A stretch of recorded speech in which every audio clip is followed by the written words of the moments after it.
Hello students, आप सभी लोगों का सुमित राणा बीएससी क्लास में स्वागत है। बेटा आज के इस वीडियो लेक्चर में बात करने वाले हैं काज ऑफ एक्सेप्शनल एलिमेंट्स। पिछले लेक्चर में हम लोगों ने बात कर ली थी कि एलिमेंट्स के कॉन्फ़िगरेशन किस तरीके से किए जाते हैं और जो इलेक्ट्रॉनिक कॉन्फ़िगरेशन थे वो किस नियम पर, किस रूल पर बेस्ड थे। क्लियर। आइए, इसी में कुछ एलिमेंट्स ऐसे थे जो आपके एक्सेप्शनल एलिमेंट्स हैं। एक्सेप्शनल एलिमेंट का कहने का अर्थ होता है हिंदी में अपवाद। अपवाद का अर्थ होता है कि कुछ ऐसे एलिमेंट्स होते हैं जो रूल्स को फॉलो नहीं करते, यानी कहीं ना कहीं आपको लगेगा थोड़ा सा वेरिएशन आ गया है, थोड़ा सा चेंज आ गया है। जैसे आपके सामने यहाँ पर अगर बात करें क्रोमियम की, तो क्रोमियम आप देखेंगे क्रोमियम का आपका यहाँ पर इसके बाद 24 इसका एटॉमिक नंबर 24 है। क्लियर। इसके पास 24 इलेक्ट्रॉन होते हैं क्योंकि एटॉमिक नंबर जितने प्रोटॉन्स होते हैं उतने ही इलेक्ट्रॉन्स होते हैं। क्लियर। और यहाँ पर आप देख रहे हैं कि क्रोमियम का जो कॉन्फ़िगरेशन है वो आपका 1s2 2s2 2p6 3s2 3p6 3d 4 4s2 इसी तरीके से होना चाहिए ना। ये तो लगातार चला आ रहा है रूल कि पहले s में इलेक्ट्रॉन भरा जाएगा, उसके बाद d में भरा जाएगा, क्योंकि 3d और 4s में एनर्जी सबसे कम 4s की है ना, तो 4s को पहले भरेंगे उसके बाद थे। वैसे आप इसको लिखना चाहें तो 3p6 के बाद आप 4s2 और 3d4 ऐसे भी लिख सकते हैं। क्लियर, कोई प्रॉब्लम नहीं होगी। क्लियर। तो होता क्या है कि आपके अनुसार इसका इलेक्ट्रॉनिक कॉन्फ़िगरेशन इस तरीके का होना चाहिए था, लेकिन होता क्या है इसमें, ये तो आपका सीक्वेंस है किस तरीके से होना चाहिए, जो ऊपर से जो आप एक से स्टार्ट करते हैं और लास्ट तक आप बैंडियम तक आते हैं, और क्रोमियम पर आके थोड़ा सा आपको ये यहाँ पर वेरिएशन हो जाता है। होता क्या है कि आपके अनुसार ये कॉन्फ़िगरेशन होना चाहिए था, लेकिन हो क्या जाता है 1s2 2s2 2p6 3s2 3p6। अब होता क्या कि 4s से एक इलेक्ट्रॉन 3d में चला जाता है, 4s का एक इलेक्ट्रॉन 3d में चला जाता है, जिसकी वजह से यहाँ पर 3d 5 हो जाता है, 4s 1 हो जाता है। अब बात हो जाती है कि सर ऐसा क्यों होता है। क्लियर। तो इसके पीछे केवल एक गेम है, stability, extra stability. Clear. Rule ये होता है कि हाफ फिल्ड और fully filled orbitals more stable होती हैं। ये आप लोग बचपन से पढ़ते चले आ रहे हो कि आधी भरी और पूरी भरी ऑर्बिटल मोस्ट स्टेबल होती हैं। हाफ फिल्ड और फुल्ली फिल्ड, जिसको कंप्लीटली फिल्ड कहते हैं। यानी कहने का अर्थ है कि अगर एस में 2 इलेक्ट्रॉन है तो स्टेबल है, या एस में 1 है, या फुल हो या हाफ हो। ऐसे ही पी में फुल हो या हाफ हो, जस्ट हाफ, डी में फुल हो या जस्ट हाफ हो, एफ फुल हो या जस्ट हाफ हो। अगर ऐसा इलेक्ट्रॉनिक कॉन्फ़िगरेशन मिल रहा है, यानी इस तरीके का कॉन्फ़िगरेशन मिल रहा है, तो वो स्टेबल हो जाता है। तो कहने का अर्थ होता है कि इस तरीके का कॉन्फ़िगरेशन बनाने के लिए, क्योंकि ये जो कॉन्फ़िगरेशन है, इस तरीके का जो अरेंजमेंट मिल जाता है, ये एलिमेंट को क्या कर देता है, स्टेबल कर देता है। तो आप देख रहे हैं कि 4s2 ये तो फुल्ली फिल्ड है, लेकिन 3d4 d4 ना तो ये हाफ है ना ही फुल है, क्योंकि d में कितने होते हैं 10, ये फुल्ली फिल्ड है, और इसका हाफ फिल्ड कितना होगा 5। तो d4 ना ही फुल है ना ही हाफ है, तो होगा क्या कि ये अपने को स्टेबल करने के लिए 4s से एक इलेक्ट्रॉन 3d में चला जाता है। इस वजह से यहाँ पर क्या हो जाता है 4s1 ये हाफ फिल्ड हो जाता है जो स्टेबल है, यहाँ पर 3d5 ये हाफ फिल्ड जो स्टेबल है। तो होता क्या है कि अगर 4s ने एक इलेक्ट्रॉन दे दिया है तो 4s की स्टेबिलिटी पर कोई फर्क नहीं पड़ेगा, फिर भी अभी भी स्टेबल है, और एक इलेक्ट्रॉन रहेगा फिर भी स्टेबल रहेगा। लेकिन इसका जो पड़ोसी है 3d4 जो अभी अनस्टेबल है, जब एक इलेक्ट्रॉन चला जाएगा ये क्या हो जाएगा बेटा, स्टेबल हो जाएगा। तो ये क्या करते हैं, स्टेबिलिटी के लिए क्या होता है 4s से एक इलेक्ट्रॉन 3d में चला जाता है। अब बात आती है कि 4s और 3d के बीच में का एनर्जी डिफरेंस कम होता है, s इनके बीच में 3d और 4s की बात करें कि इनके बीच जो है, इन ऑर्बिटल्स के बीच में एनर्जी का मिनिमम डिफरेंस होता है। एनर्जी का मिनिमम डिफरेंस का अर्थ है इनके बीच ऊर्जा का बहुत कम अंतर होता है।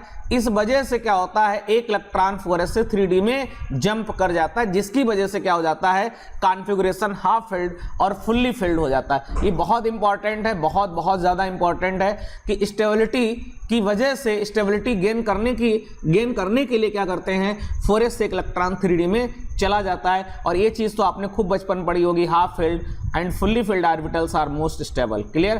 तो ये ध्यान रखना, ये अरेंजमेंट हमेशा, ये कॉन्सेप्ट, ये प्रिंसिपल, ये रूल, हाफ फिल्ड और fully filled orbitals are most stable. Clear. तो एलिमेंट क्या करते हैं, अपने को स्टेबल करने के लिए क्या करते हैं, इस तरीके का अरेंजमेंट कर लेते हैं। क्लियर।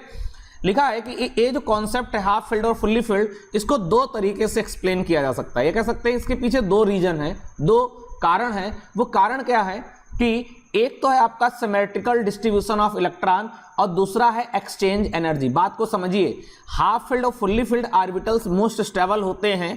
क्लियर, ये बात तो आपने पढ़ी है। अब बात आती है कि इसके पीछे रीजन क्या है, यानी ये ऐसा हो क्यों जाता है, हाफ फील्ड और फुल्ली फील्ड होने पर ही स्टेबल क्यों हो जाते हैं। तो इसके पीछे आपको दो रूल पढ़ने होंगे, दो नियम यहाँ पर बताए गए हैं, एक सिमेट्रिकल डिस्ट्रीब्यूशन और एक एक्सचेंज एनर्जी। ये दो ऐसे तरीके हैं, ये ऐसे दो रीजन है जिनकी वजह से क्या हो जाता है कि कॉन्फ़िगरेशन स्टेबल हो जाता है। क्लियर, तो हाफ फील्ड और फुल्ली फील्ड ऑर्बिटल्स स्टेबल होती हैं, इसके पीछे क्या रीजन है, तो ये दो रीजन है। इसमें सबसे पहला हम डील करेंगे आपका सिमेट्रिकल डिस्ट्रीब्यूशन। सिमेट्रिकल डिस्ट्रीब्यूशन का हिंदी अर्थ होता है सममित वितरण इलेक्ट्रॉनों का। इसका अर्थ क्या हुआ, इसका अर्थ ये हुआ है कि जैसे यहाँ पर आप देख रहे हैं, चलिए इसको पहले इसका थ्योरेटिकल पार्ट देख लेते हैं। करा है सिमेट्री स्टेबिलिटी को प्रदान करती है, यानी जब कोई किसी एलिमेंट का जब इलेक्ट्रॉनिक कॉन्फ़िगरेशन सिमेट्रिकल हो जाता है, कैसा हो जाता है, सिमेट्रिकल हो जाता है, तो उस दौरान हाफ फील्ड और फुल्ली फील्ड सबसेल्स में इलेक्ट्रॉन का डिस्ट्रीब्यूशन सिमेट्रिकल हो जाता है और ये मोर स्टेबल हो जाते हैं। तो वो कहना चाह रहा है कि हाफ फील्ड और फुल्ली फील्ड होने से क्या होता है, हाफ फील्ड और फुल्ली फील्ड ऑर्बिटल्स जब हो जाती हैं, क्लियर, तो उसकी वजह से जो इलेक्ट्रॉनिक कॉन्फ़िगरेशन है वो सिमेट्रिकल हो जाता है और सिमेट्रिकल इलेक्ट्रॉनिक कॉन्फ़िगरेशन की वजह से ये क्या हो जाते हैं बेटा, स्टेबल हो जाते हैं। एक चीज और यहाँ पर बताना चाहेंगे, सिमेट्रिकल डिस्ट्रीब्यूशन से क्या होता है कि जो एनर्जी लेवल है, इलेक्ट्रॉन्स का जो एनर्जी लेवल है बेटा, वो भी आपका क्या हो जाता है, लो हो जाता है। तो ध्यान रखना, सिमेट्रिकल डिस्ट्रीब्यूशन से इलेक्ट्रॉन का एनर्जी लेवल कम हो जाता है, जिससे इसकी स्टेबिलिटी इंक्रीज हो जाती है। तो ध्यान रखना, अगर आपसे कोई पूछे कि हाफ फील्ड और फुल्ली फील्ड से होता क्या है, तो कहना हाफ फील्ड फुल्ली फील्ड से होता क्या है कि एलिमेंट का जो कॉन्फ़िगरेशन है वो सिमेट्रिकल हो जाता है, और सिमेट्रिकल कॉन्फ़िगरेशन से क्या होता है कि इलेक्ट्रॉन्स का एनर्जी लेवल कम हो जाता है और स्टेबिलिटी बढ़ जाती। क्लियर, अब आप यहाँ पर देख पा रहे हैं कि आपके सामने क्रोमियम को समझाया गया है। क्रोमियम 24 है, 1s2 2s2 2p6 3s2 3p6 3d4 4s2। मैंने क्या किए, उसी सीक्वेंस से जैसे हम करते चले आ रहे हैं, उसी सीक्वेंस से मैंने इलेक्ट्रॉनिक कॉन्फ़िगरेशन किया है। अब 1s2 दो इलेक्ट्रॉन है, एस में एक ऑर्बिटल होती है, दोनों इलेक्ट्रॉन को भर देंगे क्लॉकवाइज एक एंटी क्लॉकवाइज। 2s2 दो इलेक्ट्रॉन है, एक क्लॉकवाइज रहेगा एक एंटी क्लॉकवाइज रहेगा। 2p6 चूंकि p सबसेल में 3 p ऑर्बिटल होती है, px py pz, इलेक्ट्रॉन 6 हैं, पहले सिंगल इलेक्ट्रॉन भरेंगे हुंड रूल के अनुसार और फिर इसको पेयरिंग करना स्टार्ट करेंगे। क्लियर, 3s2 में एक ऑर्बिटल दो इलेक्ट्रॉन है, भर देंगे। 3p6 में यहाँ पर 6 इलेक्ट्रॉन है, 6 इलेक्ट्रॉन भर दिए गए हैं। इसके बाद 3d4, डी में कितनी ऑर्बिटल होती है बेटा, 5 ऑर्बिटल होती हैं, 1 2 3 4 5, इलेक्ट्रॉन कितने बेटा 4, तो सिंगल इलेक्ट्रॉन भर देंगे क्योंकि हुंड्स रूल को फॉलो करते हुए। क्लियर, इसके बाद 4s में बेटा कितने, 2 इलेक्ट्रॉन, ये 2 इलेक्ट्रॉन भर दिए। तो ओवरऑल ये जो इलेक्ट्रॉनिक कॉन्फ़िगरेशन है ये ठीक तो नहीं है, लेकिन समझना जरूरी है। तो हमने क्या किया, इनको इनके क्रोमियम के जो 24 इलेक्ट्रॉन है इनको मैंने इनकी ऑर्बिटल्स में फिल कर दिया। आप 3d4 को गौर से देखिए, 3d4 में 5 ऑर्बिटल हैं, 4 ऑर्बिटल में इलेक्ट्रॉन सिंगल हो गया, लेकिन जो 5वीं ऑर्बिटल है बेटा ये बैकेंड अर्थात एम्प्टी है। अब होता क्या है, यहां पर देखा जाए बेटा सिमेट्री नहीं है, ये नॉन सिमेट्रिकल है। नॉन सिमेट्रिकल इसलिए बेटा क्योंकि 4 ऑर्बिटल तो पूरी तरीके से, 4 ऑर्बिटल में तो सिंगल इलेक्ट्रॉन तो है, लेकिन 5वीं ऑर्बिटल में बेटा कोई भी इलेक्ट्रॉन नहीं है, तो बेटा ये सिमेट्री नहीं है। यानी 5 लोग घर में हो और 4 लोगों को आप खाने के लिए कुछ चीज दें और 5वें को छोड़ दें, तो ये सिमेट्री थोड़ी ना रहेगी। कहानी समझ में आ रही ना, यानी एक क्लास में 5 स्टूडेंट है, 4 एक जैसी ड्रेस पहने हो और 5वां ड्रेस ही ना पहने हो, तो वो सिमेट्री नहीं होगी, वो कोई दूसरा कलर का कोई भी कपड़ा पहना हो सकता है। क्लियर, तो अगर 4 सेम एक जैसी ड्रेस पहने तो वो सिमेट्रिकल है, 5वां अगर ड्रेस नहीं पहना हुआ है तो वो सिमेट्री में शामिल नहीं होगा। तो कहने का ये हुआ है कि यहाँ पर 5 ऑर्बिटल हैं, इलेक्ट्रॉन 4 हैं, भर दिया आपने, 5वें में तो कोई इलेक्ट्रॉन नहीं, तो यहाँ सिमेट्री नहीं है। तो होगा क्या है, हुआ ये कि यहाँ पर सिमेट्री लाने के लिए 4s का एक इलेक्ट्रॉन 3d में आ जाएगा। तो कह रहा है यदि 4s से एक इलेक्ट्रॉन 3d में चला जाता है तो इलेक्ट्रॉन का डिस्ट्रीब्यूशन मोर सिमेट्रिकल हो जाता है। ऐसा डिस्ट्रीब्यूशन मोर स्टेबिलिटी प्रदान करता है। तो ध्यान रखना, अभी शुरू में भी बताया था कि सिमेट्रिकल डिस्ट्रीब्यूशन से क्या होता है, कॉन्फ़िगरेशन स्टेबल हो जाता है। क्लियर। तो जब इलेक्ट्रॉन चला जाएगा तो आप देखेंगे अभी क्रोमियम का यहाँ पर डी में कोई इलेक्ट्रॉन नहीं है, जैसे इलेक्ट्रॉन चला जाएगा इसका कॉन्फ़िगरेशन ये बन जाएगा, जो कि आपका करेक्ट कॉन्फ़िगरेशन है। यहाँ पर 1s2 2s2 2p ये तो सब सही था। बस यहाँ पर क्या हुआ, 4s का इलेक्ट्रॉन आ गया। तो आप क्या देख रहे हैं कि यहाँ पर डी में बेटा कितने हो गए, 5 इलेक्ट्रॉन हो गए, जो आपका कैसा हो गया, हाफ फिल्ड। और एस में कितना रह गया बेटा इलेक्ट्रॉन, एक, जो भी हो गया हाफ फिल्ड। अब ये दोनों हाफ फिल्ड हैं और हाफ फिल्ड कॉन्फ़िगरेशन क्या होते हैं, मोस्ट स्टेबल होते हैं। तो होता क्या है कि अब आप देख रहे हैं कि पूरा यहाँ से यहाँ तक तो 2-2 इलेक्ट्रॉन की सिमेट्री है बेटा, यहाँ भी सिमेट्री है। ये कैसा हो गया बेटा, ये सिमेट्रिकल कॉन्फ़िगरेशन हो गया। तो सिमेट्रिकल कॉन्फ़िगरेशन से क्या होता है, जो एलिमेंट का कॉन्फ़िगरेशन है यानी सिमेट्रिकल कॉन्फ़िगरेशन से क्या होता है, वो एलिमेंट क्या हो जाता है, स्टेबल हो जाता है। क्लियर। तो ये एक्स्ट्रा स्टेबिलिटी के लिए ऐसा करते हैं। दूसरी चीज 3d 4s में एनर्जी डिफरेंस कम होता है तो इलेक्ट्रॉन कम एनर्जी में ही 4s से 3d में चला जाता है। यहां तक क्लियर हो गया। यही रूल सेम कापर पर भी अप्लाई होता है। कापर 29 ये भी एक एक्सेप्शनल एलिमेंट है। क्लियर। आर्गन 18 और 2 20 और 9 29। क्लियर। इस तरीके से होना चाहिए। लेकिन होता क्या है कि अब मैंने क्या बोला कि डी में 10 या डी में 5 होना चाहिए। ये तो तरीका है, हाफ फिल्ड या फुल्ली फिल्ड, या तो हाफ हो 5 हो या फुल हो 10 हो। लेकिन ये D9 ना तो हाफ में जा रहा ना ही फुल में जा रहा। तब होगा क्या, 4s का एक इलेक्ट्रॉन कहाँ जाएगा, डी में जाएगा, इससे जिसकी वजह से यहाँ पर कितने हो जाएंगे, 10 इलेक्ट्रॉन। तो यहाँ पर समझा दिया गया है कि D9 का अर्थ इलेक्ट्रॉन भरेंगे। तो आप देख रहे हैं यहाँ तो डबल डबल हो गया है, लेकिन जो लास्ट वाला ऑर्बिटल है उसमें सिंगल इलेक्ट्रॉन है। क्लियर। तो ये नॉन सिमेट्रिकल डिस्ट्रीब्यूशन, यानी कुल मिलाकर ये कैसा कॉन्फ़िगरेशन है, नॉन सिमेट्रिकल है। तो क्या होता है, सिमेट्री के लिए क्या करते हैं, 4s का एक इलेक्ट्रॉन 3d में चला जाता है, जिसकी वजह से देखो यहाँ सिमेट्री आ गई। क्लियर। या सिंगल इलेक्ट्रॉन है तो ओवरऑल ये डिस्ट्रीब्यूशन कैसा हो गया, सिमेट्रिकल हो गया। तो सिमेट्रिकल डिस्ट्रीब्यूशन से क्या होता है, एलिमेंट का कॉन्फ़िगरेशन क्या हो जाता है, स्टेबल हो जाता है। लिखा है कि सिमेट्री से इलेक्ट्रॉन का एनर्जी लेवल कम हो जाता है, अर्थात स्टेबिलिटी इंक्रीज हो जाती है। अतः हाफ फिल्ड और fully filled orbitals most stable होते हैं। तो आज से आप सभी लोग याद रखेंगे, क्या याद रखेंगे, कि हाफ फिल्ड और फुल्ली फिल्ड हाफ फिल्ड और फुल्ली फिल्ड कॉन्फ़िगरेशन जो होता है वो आपका क्या होता है, मोर स्टेबल होता है। क्लियर। तो मैंने यहाँ पर 2 एग्जाम्पल लिए, एक कॉपर का था और ये आपका क्रोमियम का था। क्रोमियम को अगर शॉर्टकट लिखना चाहो इस तरीके से लिख सकते हैं, यहाँ पे आर्गन 18 और 2 20 और 4 24। क्लियर। अब यहाँ पर ये वाला कॉन्फ़िगरेशन गलत है, इसको करेक्ट करिए। तो 4s का इलेक्ट्रॉन डी में चला जाएगा, 3d 5 4s 1 हो जाएगा। क्लियर। ये वाला स्टेबल हो गया। क्यों, रूल क्या है, हाफ फिल्ड और फुल्ली फिल्ड इलेक्ट्रॉनिक कॉन्फ़िगरेशन जो होते हैं, half filled fully filled orbitals क्या होती हैं बेटा, आपकी मोस्ट स्टेबल होती है। यहाँ तक क्लियर हो गया, उम्मीद है यहाँ तक क्लियर हुआ होगा। क्लियर। आगे बढ़ते हैं।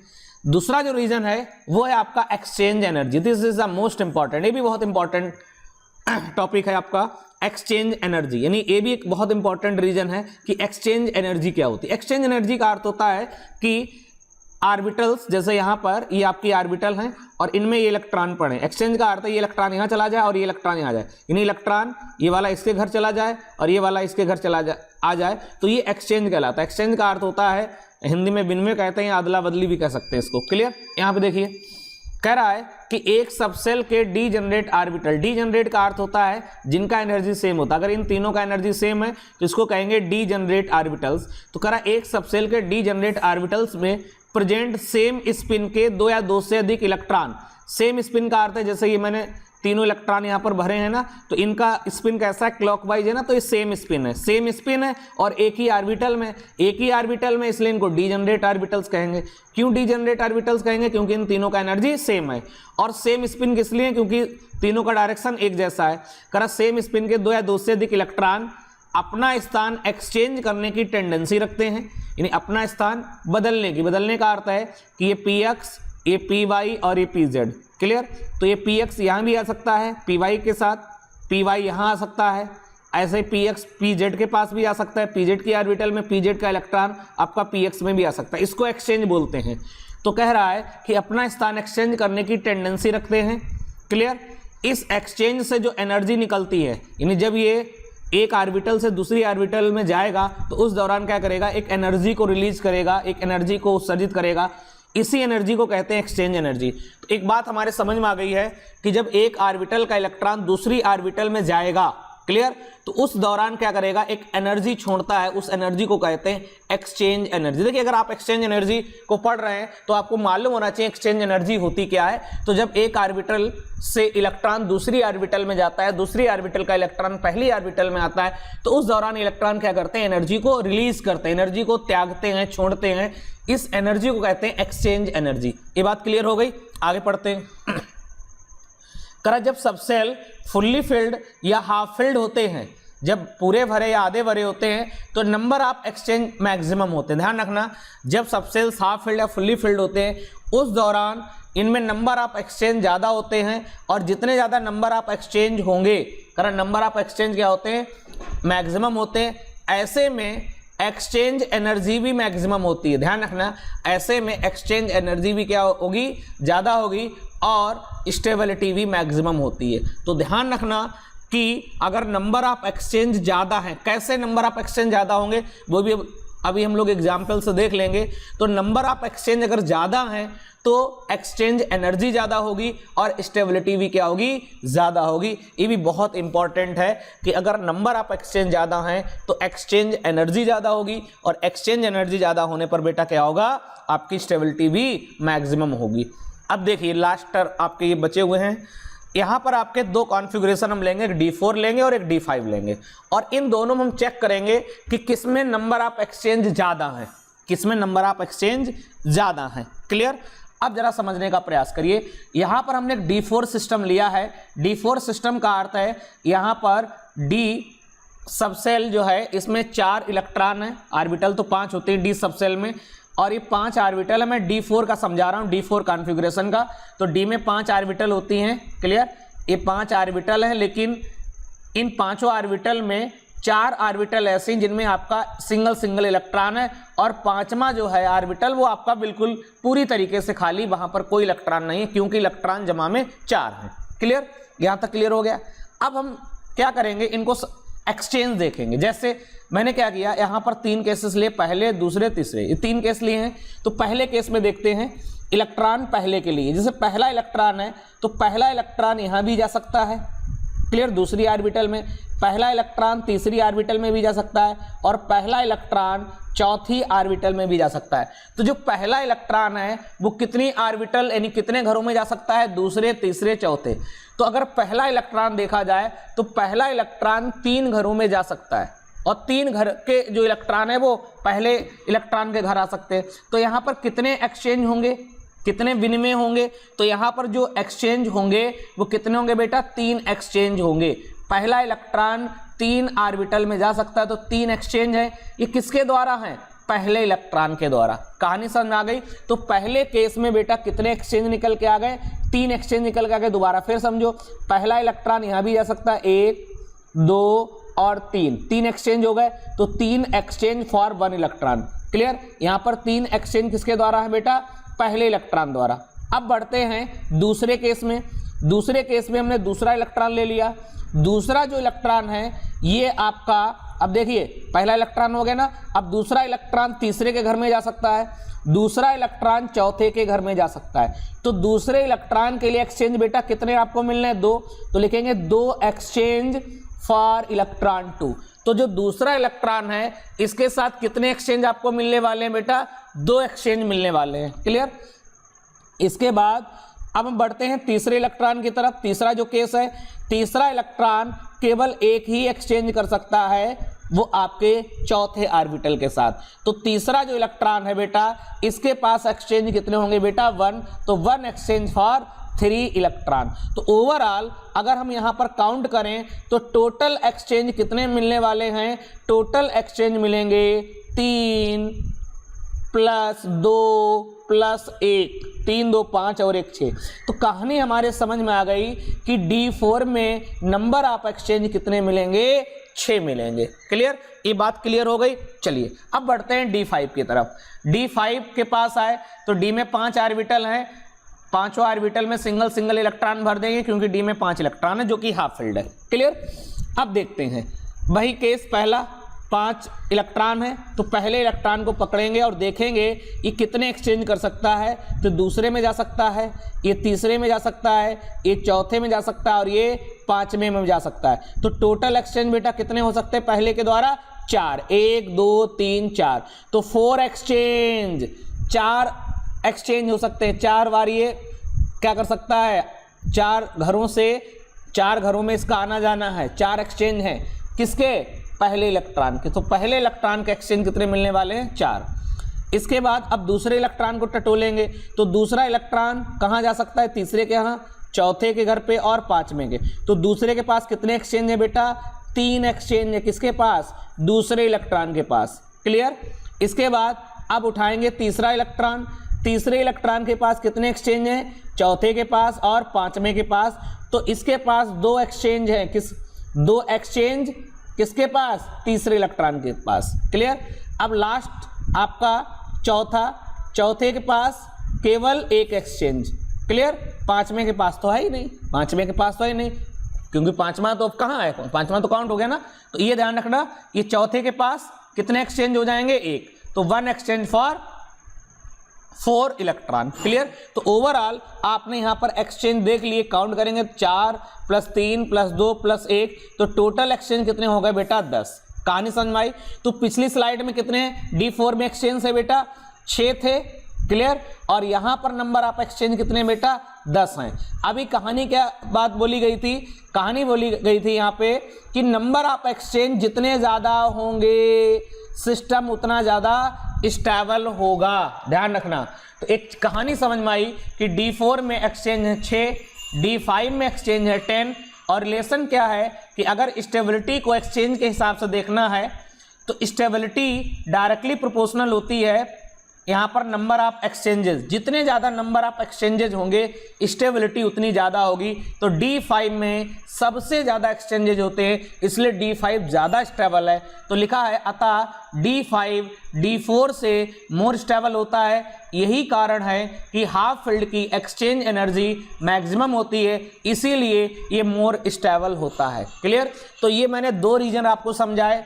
पहला आपका सिमेट्रिकल था। सिमेट्रिकल कॉन्फ़िगरेशन से क्या होता है? सिमेट्रिकल कॉन्फ़िगरेशन से क्या होता है कि सिस्टम हाफ फील्ड बन जाता है।